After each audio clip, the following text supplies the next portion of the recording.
IKTP bukti gagalnya reformasi birokrasi. Pada kondisi saat ini, munculnya kasus dugaan tentang tindakan korupsi mega skandal proyek KTP berbasis elektronik terus menjadi sorotan publik. Sebab proyek yang diperuntukkan masyarakat saat ini, hampir separuh dana proyeknya senilai 2,3 triliun dijadikan bancakan sejumlah oknum. Sistem reformasi birokrasi di Kemendagri belum bisa mencegah terjadinya tindakan pidana korupsi di jajarannya. Apalagi korupsi yang dilakukan oleh seorang pejabat menteri, padahal dalam program Quick Wins reformasi birokrasi yang sebagian sudah diterapkan di instansi pemerintah, ada beberapa poin yang diarahkan pada upaya pencegahan korupsi. Kondisi idealnya, reformasi birokrasi benar-benar diarahkan pada pencegahan korupsi yang dilakukan oleh pejabat level tinggi di instansi pemerintahan. Peran inspektorat juga perlu diperkuat, terutama dalam menangani korupsi yang dilakukan oleh pejabat tertinggi di pemerintahan. Dampaknya yang pertama yaitu kerugian mencapai triliunan rupiah, tindakan korupsi yang terus terjadi bahkan bertambah, dan yang ketiga itu bahkan PNS takut mengungkapkan dugaan korupsi yang dilakukan oleh atasannya. Pihak terdampak yang pertama yaitu masyarakat akan merasa tidak percaya lagi terhadap pelayanan publik, yang kedua yaitu negara akan mengalami kerugian yang sangat banyak, dan yang ketiga yaitu institusi demokrasi akan melemah. Alasan mengapa saya memilih topik ini karena topik isu bidang birokrasi, kasus korupsi IKTP, bukti gagalnya reformasi birokrasi sangat relevan dan penting untuk dibahas karena beberapa alasan. Seperti yang pertama yaitu dampak signifikan pada kepercayaan publik, yang kedua reformasi birokrasi yang tertunda, yang ketiga pembelajaran bagi perbaikan sistem, dan yang keempat yaitu kontribusi terhadap pengetahuan publik. Perkenalkan, nama saya Anzali Yusra Mandani, saya dari kelas B Indralaya. Di sini saya akan membahas mengenai pelayanan publik di Dinas Kependudukan dan Catatan Sipil. Pelayanan publik menjadi salah satu aspek penting dalam hal administrasi. Namun, saat ini masih banyak tantangan yang dihadapi oleh masyarakat, mulai dari lambatnya proses perekaman dan penerbitan dokumen. Itu menjadi permasalahan saat ini. Banyak masyarakat yang mengeluh mengenai kinerja pelayanan publik yang jauh dari kata baik. Kondisi ideal pada hakikatnya pelayanan adalah serangkaian kegiatan dalam administrasi. Karena itu, proses pelayanan publik harus memastikan bahwa semua proses administrasi ini dilakukan dengan cepat, mudah, dan juga efektif. Proses yang dimaksudkan dilakukan sehubungan dengan saling memenuhi kebutuhan antara penerima dan pemberi layanan. Namun, dampak dari isu pelayanan publik yang buruk adalah ketidaksetiaan atau keterlambatan dokumen kependudukan yang menghambat hal di dalam masyarakat. Pengurusan dokumen yang panjang dan rumit, kemudian tertinggal akses layanan publik seperti bantuan sosial, subsidi pemerintah, dan juga pelayanan kesehatan gratis. Pihak yang terdampak pun ada pun dari masyarakat dan juga petugas Dukcapil. Penyebab isu tersebut adalah pelayanan di Dinas Kependudukan adalah faktor sumber daya manusianya. Dalam melayani masyarakat, perilaku birokrasinya yang belum optimal, kemudian kurangnya pemahaman mengenai pelayanan publik yang baik. Alasan saya memilih isu ini adalah karena saya merasakan sendiri bahwa pelayanan publik di Dukcapil belum memenuhi kriteria yang baik. Kemudian saya merasa pelayanan adalah faktor penting dalam proses administrasi.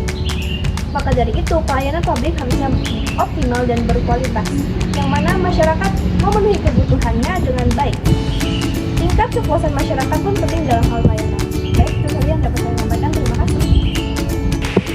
Assalamualaikum warahmatullahi wabarakatuh. Saya Rizky Martaliora dari kelas B Indralaya. Isu kebijakan yang saya ambil adalah pengolahan sampah plastik. Kondisi saat ini berdasarkan laporan dari World Bank, Indonesia adalah salah satu negara penyumbang sampah plastik terbesar ke laut di dunia pada tahun 2020. Diperkirakan ada sekitar 3,2 juta ton sampah plastik yang dibuang ke laut dari Indonesia setiap tahunnya. Meskipun beberapa kebijakan sudah diterapkan, upaya tersebut belum cukup untuk mengatasi pengolahan sampah plastik secara menyeluruh. Kondisi idealnya adalah tercapainya pengolahan sampah plastik yang efektif dengan penerapan teknologi ramah lingkungan, sistem daur ulang yang lebih luas, dan pengurangan penggunaan plastik sekali pakai. Dampak dari pengolahan sampah plastik yang buruk itu sangat besar. Yang pertama adalah lingkungan yang tercemar, yang kedua ada ekonomi sampah yang juga dapat menghambat pengelolaan sumber daya alam, dan pihak-pihak yang terdampak itu ada masyarakat umum, khususnya yang tinggal di dekat wilayah pesisir. Yang kedua ada pemerintah yang menghadapi tekanan untuk menerapkan kebijakan yang lebih ketat dan efisien dalam menangani masalah sampah plastik. Dan yang ketiga ada industri penghasil plastik dan pengemasan yang harus beradaptasi dengan regulasi yang lebih ketat. Yang terakhir ada lingkungan laut yang menjadi rumah yang bagi beberapa spesies sangat tercemar oleh sampah plastik yang mengalir ke laut. Dan alasan saya memilih isu ini adalah isu pengolahan sampah plastik ini sangat relevan, tidak hanya dari sisi lingkungan tetapi juga dari kesehatan, ekonomi, dan sosial. Oleh karena itu, kebijakan yang efektif dan implementasi yang konsisten sangat dibutuhkan untuk mengurangi dampak negatif dari sampah plastik dan menciptakan masa depan yang lebih indah, bersih, dan sehat. Mungkin sekian dari saya. Terima kasih. Assalamualaikum warahmatullahi wabarakatuh. Perkenalkan, nama saya Chandra Arya Pradana dari kelas B Indralaya dari kelompok 1. Di sini saya akan bahaskan tentang isu kebijakan publik dalam dinasti politik. Dinasti politik merujuk pada situasi di mana kekuasaan politik didominasi oleh keluarga atau kelompok tertentu di suatu wilayah. Dalam konteks kebijakan politik, dinasti politik kerap dikaitkan dengan beberapa masalah seperti lemahnya pemerataan, pembangunan, rendahnya akuntabilitas, serta korupsi. Dan ada pun penyebab masalah dari dinasti politik tersebut. Yang pertama adalah nepotisme dan kepemimpinan. Dinasti politik cenderung memberikan posisi strategis kepada individu berdasarkan hubungan keluarga maupun hubungan kelompok, bukan kompetensi atau kapasitas. Hal ini dapat menurunkan kualitas pengambilan keputusan. Yang kedua adalah minimnya partisipasi politik yang luas.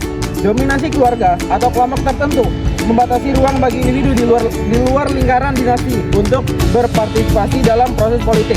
Ini menciptakan monopoli kekuasaan dan menghambat regenerasi pemimpin yang inovatif. Dan alasan memilih materi ini adalah yang pertama, relevansi dalam demokrasi dinasti politik yang menjadi tantangan dasar dalam sistem demokrasi karena dapat melambangkan prinsip representasi dan partisipasi. Yang kedua adalah dampak kesejahteraan publik. Kebijakan publik yang bias dan tidak merata berpotensi merugikan masyarakat secara keseluruhan dan terutama pada kelompok-kelompok yang rentan. Yang ketiga adalah urgensi reformasi politik.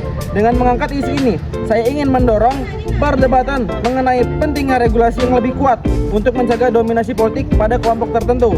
Materi ini relevan untuk meningkatkan pemahaman dengan hubungan antara struktur politik dan kualitas kebijakan publik, terutama di negara yang sedang berkembang seperti Indonesia. Saya akhiri. Wassalamualaikum warahmatullahi wabarakatuh. Perkenalkan, saya Dwi Anggreni dari kelas B Indralaya. Di sini saya akan menjelaskan mengenai isu manajemen sumber daya manusia, yang dimana terjadi ketimpangan keterampilan tenaga kerja dalam kebutuhan pasar kerja menjadi tantangan yang sangat besar dalam manajemen sumber daya manusia di Indonesia. Masalah ini disebabkan oleh berbagai faktor, baik itu faktor internal dan faktor eksternal, seperti adanya ketidakcocokan antara kurikulum pendidikan dengan kebutuhan industri. Selanjutnya yaitu kurangnya pelatihan berkelanjutan. Ada juga transformasi digital yang sangat cepat, serta adanya ketimpangan akses pendidikan antara daerah perkotaan dan daerah pedesaan, serta faktor sosial dan faktor ekonomi. Selain beberapa faktor yang saya sebutkan, masalah kesehatan menjadi kendala besar karena produktivitas tetap rendah jika tenaga kerja tidak sehat. Solusi utama adalah pemerataan akses pendidikan dan pelatihan di seluruh wilayah dengan dukungan oleh kolaborasi antara pemerintah, institusi pendidikan, dan industri. Dengan langkah ini, Indonesia dapat menciptakan sumber daya manusia yang lebih kompetitif dan siap bersaing di pasar global.